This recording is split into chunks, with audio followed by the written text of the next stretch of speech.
साथीहरू, आज म ड्युटी गर्दा गर्दै म निकै भावुक बने मेरो बाबालाई सम्झेर। जसले मलाई 11 वर्षको हुँदाखेरि छोडेर जानुभयो, उहाँलाई मैले आज अचानक सम्झेँ। मैले आमाको सपना पुरा गर्नुपर्ने छ। आमाको सपना पुरा गर्नका लागि मैले एउटा घर बनाउनु पर्ने छ। र आमा घरमा बुढी हुनुहुन्छ, घरमा एक्लै हुनुहुन्छ। म विदेशमा छु। अब आमाको सपना पुरा गर्नका लागि यदि मैले आज मेरो बाबा मेरो साथमा हुनुहुन्थ्यो भने मैले यहाँबाट कमाएर पठाउँथेँ। मेरो बाबाले घर बनाइदिनुहुन्थ्यो।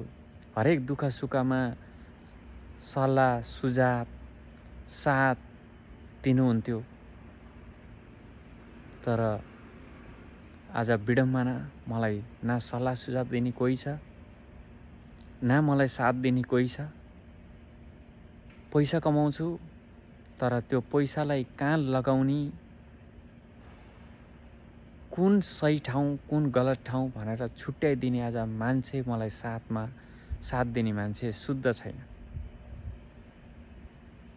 यदि मलाई आज बाबा भइदिनु भएको थियो भने त्यस्तो हरेक दुःख सुख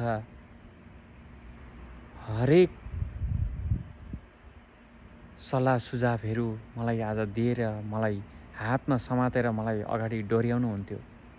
त्यसैले जसको साथमा बाबा हुनुहुन्छ, तपाईहरुले आफ्नो बाबालाई रेस्पेक्ट गर्नुहोला। तपाईहरुले आफ्नो बाबालाई जहिल्यै सम्मान गर्नुहोला, माया गर्नुहोला। हामी त अभागी रहेछौँ जसले बाबाको साथ पाइएन, बाबाको माया पाइएन।